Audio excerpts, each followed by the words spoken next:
Takedown Red Sabre is a great example of how not to release a game.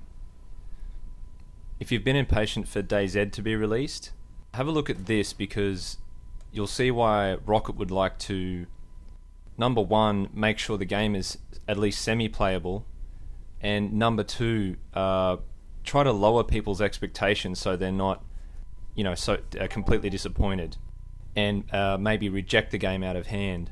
So Takedown is a tactical first-person shooter, much like the SWAT 4 games, Rainbow Six games from years ago. This genre has been completely ignored by developers for a long time. I guess, obviously, there's a lot more money in the arcadey stuff. So this developer, Serellan, launched a Kickstarter campaign a little while ago, and they managed to raise their goals. I think it was about $200,000. When it was first released on Steam, it was awful, practically unplayable. Wasn't marked as early access or anything like that. It was in a state that anyone would consider easily alpha. You couldn't get into servers, you couldn't see how many people were on servers. When playing the single player missions, you'd get kicked off for some weird error of disconnecting from the server or something when you're not even connected to a server.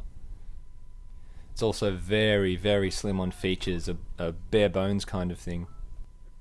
So where does it sit now? Well, they've been releasing updates. It's now in a state that I would probably call semi-playable.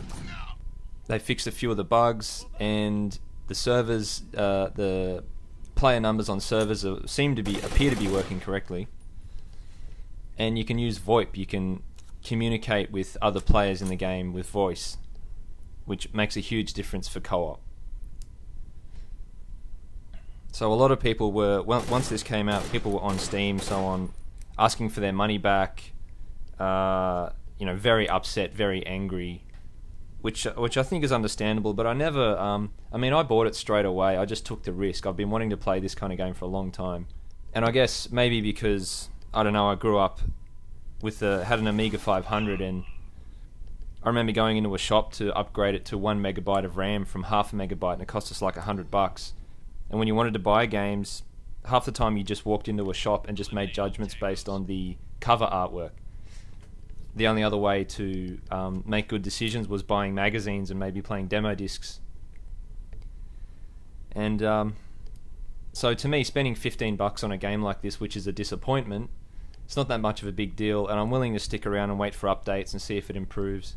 I'm not saying what happened with Takedown is reasonable or what we should expect and we should put up with it.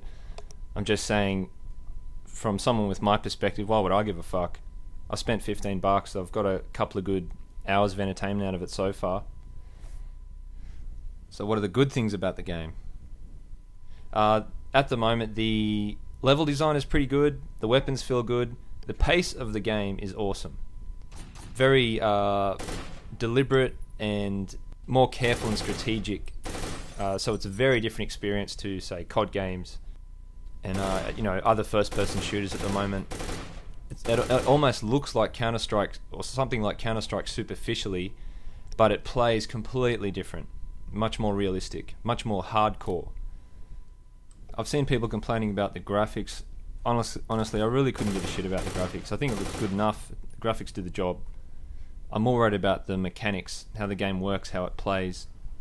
If you're thinking about buying it, don't do it unless you're really into the concept of the game and you can see its potential. But I would like to see more people on the servers. I've only been able to play with a few Americans. My ping is horrible. It's kind of works, but I would like some more Australians or people closer to me starting up servers. The best I can get, the best ping I can get is about 320, which is pretty bad in a game like this. In conclusion, it's still a mess, but it's far better than it was at release. Now you know all the caveats. Buy it and have a go, so I've got someone to play with.